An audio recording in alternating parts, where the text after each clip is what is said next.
tu es appelé à trouver la vie, mais quand il y a des problèmes dans l'église, ton premier réflexe, c'est de quitter l'église.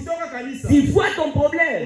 Le problème n'est pas le problème dans l'église. Le problème, tu es parti chercher la solution, loin de la solution.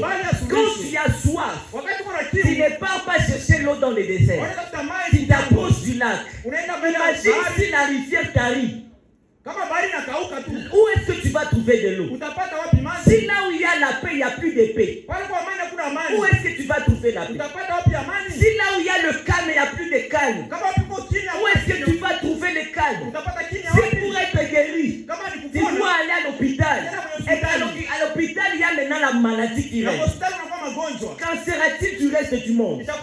Bien-aimé dans le Seigneur, ne quittez pas Jérusalem parce qu'à Jérusalem, ça ne va pas. Parce que ce n'est pas parce que ça ne va pas maintenant que ça n'ira pas après. Tout dépend des temps et des circonstances.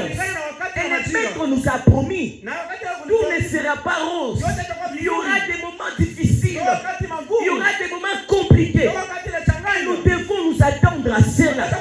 La Bible dit, ceux qui voudront vivre pieusement dans le Seigneur subiront des larmes et des persécutions.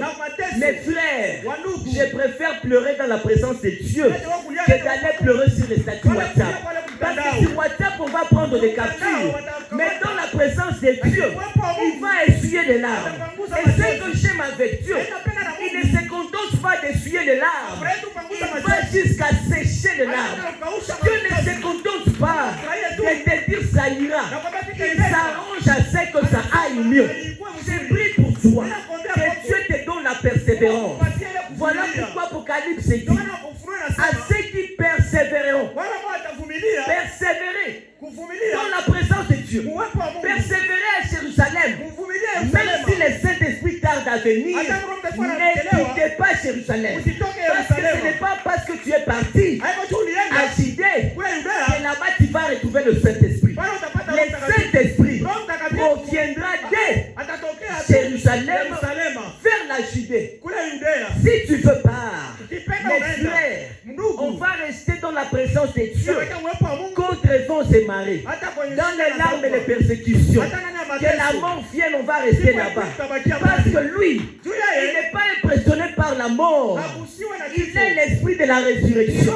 Que la mort nous frappe là n'est pas un problème. Dieu est la solution à toutes choses. Si tu as un problème de santé, ne quitte pas la présence de Dieu. Je vois quelqu'un qui dit, je suis fatigué de chercher Dieu. Pourquoi tant d'années malade?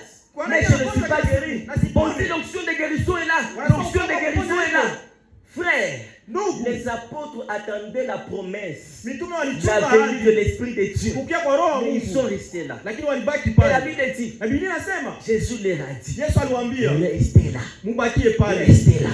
Peut-être, selon les temps des sommes, les disciples ont cru que ça avait traîné. Mais selon les temps de Dieu, ce n'est pas encore temps. La Bible dit, lorsque les enfants d'Israël devraient quitter le Chine, la première des choses, les jours où l'ange, vous vous rappelez de l'histoire, le jour où l'ange de la mort avait frappé. J'essaie un peu de vous expliquer les concepts de Pentecôte et Pâques. Ça va? Pourquoi l'Esprit était venu le jour de la Pentecôte? Parce que la Pentecôte n'est pas le jour où l'Esprit descend. Alléluia. L'Esprit était venu le jour de la Pentecôte. On ne doit pas célébrer la venue de l'Esprit le jour là. Il était venu le jour là, mais ce n'est pas que le jour là qu'il vient. La Pâque, ce n'est pas que le jour là. La Bible dit ceci. Jésus dit, Dieu dit, vous allez célébrer la Pâque. Regardez comment vous allez faire. Vous allez prendre un agneau. Combien d'un an?